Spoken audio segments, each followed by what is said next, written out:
Hello friends, welcome back to our channel. So ఈరోజు సింపుల్గా and టేస్టీగా క్యాబేజ్ మేథీ కర్రీ అయితే మీతో షేర్ చేయబోతున్నాను. సో ఇక్కడ ముందుగా కుక్కర్ అయితే పెట్టేసుకున్నాను. సో నేను ఇక్కడ కుక్కర్లో చేస్తున్నానండి. ఇప్పుడు ఇందులో ఆయిల్ వేసుకోవాలి. సో ఇక్కడ 2 టేబుల్ స్పూన్ల వరకు ఆయిల్ వేసేసుకోవాలి. ఆయిల్ హీట్ అయిన తర్వాత ఇందులో ఆనియన్స్ వేసుకోవాలి. సో ఇలా సన్నగా కట్ చేసి పెట్టుకున్న ఆనియన్స్,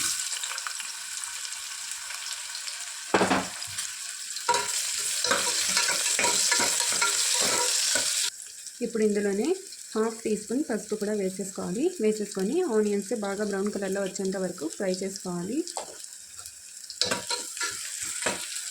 ఓకే అండి, సో ఇక్కడ ఆనియన్స్ అయితే ఫ్రై అయిపోయాయి. ఇప్పుడు ఇందులో 1 టేబుల్ స్పూన్ వరకు అల్లం వెల్లుల్లి పేస్ట్ వేసుకొని పచ్చి వాసన పోయేంత వరకు బాగా ఫ్రై చేసుకోవాలి. ఇప్పుడు ఇందులోనే మెంతం కూర శుభ్రంగా వాష్ చేసుకొని వేసేసుకోవాలి.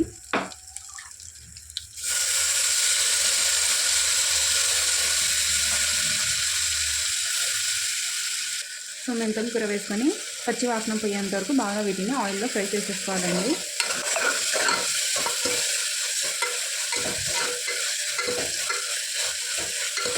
మెంతం కూరని బాగా ఫ్రై చేసుకుంటే పచ్చి స్మెల్ అనేది ఉండదు, పచ్చి వాసన అనేది ఉండదు అనమాట, లేదంటే ఎక్కువ ఉంటుందన్నమాట స్మెల్.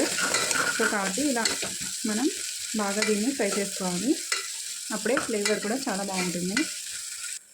ఓకే అండి, సో ఆల్మోస్ట్ మెంతం కూర అయితే ఫ్రై అయిపోయింది. ఇప్పుడు ఇందులో సన్నగా కట్ చేసి పెట్టుకున్న టమాటాలను వేసుకోవాలి. ఇక్కడ 3 మీడియం సైజు టమాటాలు తీసుకున్నాను, వీటిని యాడ్ చేసేసుకున్నాం.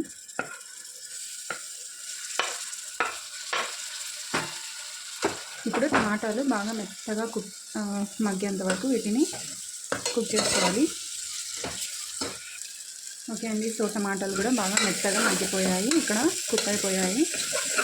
ఇప్పుడు ఇందులో సో గట్టిగా అనిపిస్తే కొంచెం ఇలా మ్యాష్ చేసుకుంటాం కానీ మొత్తం సాఫ్ట్ అయిపోతాయండి. సో ఇక్కడ సాఫ్ట్ అయిపోయాయి కదా టమాటాలు. ఇప్పుడు ఇందులో క్యాబేజ్ వేసుకోవాలండి.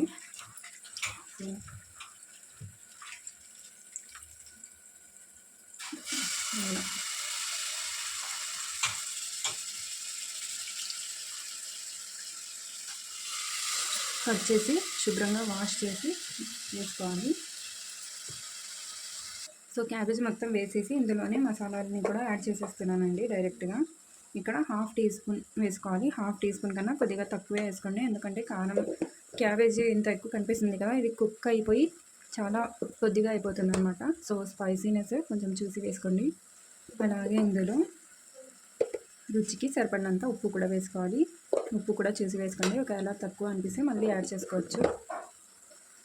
ఇందులోనే ఒక హాఫ్ టీ స్పూన్ ధనియాల పొడి, అలాగే ఒక 2 టీ స్పూన్స్ ఎండు కొబ్బరి పొడి వేస్తున్నానండి. వేసుకొని ఇప్పుడు బాగా మిక్స్ చేసుకోవాలి.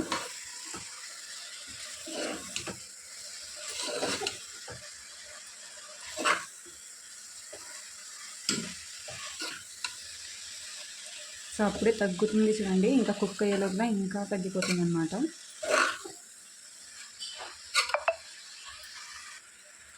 అండి ఇలా మొత్తం బాగా మిక్స్ చేసుకొని ఇందులోనే వాటర్ వేసుకోవాలి.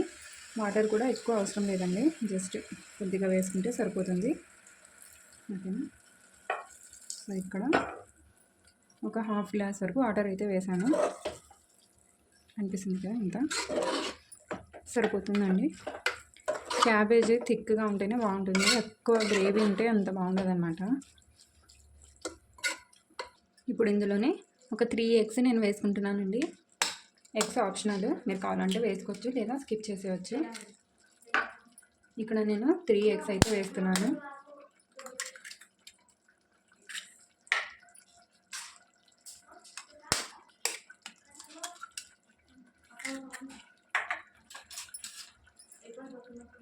సో వేసిన వెంటనే మిక్స్ చేసేయకూడదండి, ఒక 2-3 మినిట్స్ దీన్ని కుక్ అవ్వనివ్వాలి క్లోజ్ చేసేసి. ఓకే అండి, సో మీడియం ఫ్లేమ్లో 3 మినిట్స్ తర్వాత చూపిస్తున్నాను. ఇప్పుడు దీన్ని ఒకసారి స్లోగా మిక్స్ చేసేసుకోవాలి. ఎగ్స్ పూర్తిగా ఆప్షనల్ అండి, బట్ వేసుకుంటే చాలా టేస్టీగా ఉంటుందన్నమాట. సో ఇలా ఒకసారి మొత్తం బాగా మిక్స్ చేసుకోవాలి. ఇక్కడ ఇంకా కొద్దిగా వాటర్ అయితే వేస్తున్నాను. సో ఇంకో హాఫ్ గ్లాస్ వాటర్ వేసాను. ఓవరాల్గా 1 గ్లాస్ వాటర్ అయితే యాడ్ చేశాను అనమాట. ఓకే అండి. సో ఇప్పుడు లిడ్ పెట్టేసి ఒక 3-4 విజిల్స్ వచ్చేంత వరకు క్లోజ్ చేసేయాలి. ఓకే అండి. సో 3 to 4 విజిల్స్ తర్వాత చూపిస్తున్నాను.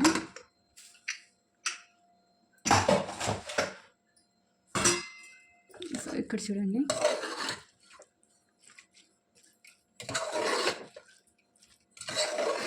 సో మనం మేతి ఎగ్ క్యాబేజ్ కర్రీ అయితే రెడీ అయిపోయింది. ఓకేనా, చపాతీలో అయినా రైస్లో అయినా చాలా బాగుంటుందండి. ఒకసారి డెఫినెట్గా ట్రై చేసి నాకు కామెంట్ చేయండి. ఓకేనా, రెసిపీ నచ్చితే ఒక లైక్ కూడా చేసుకోండి.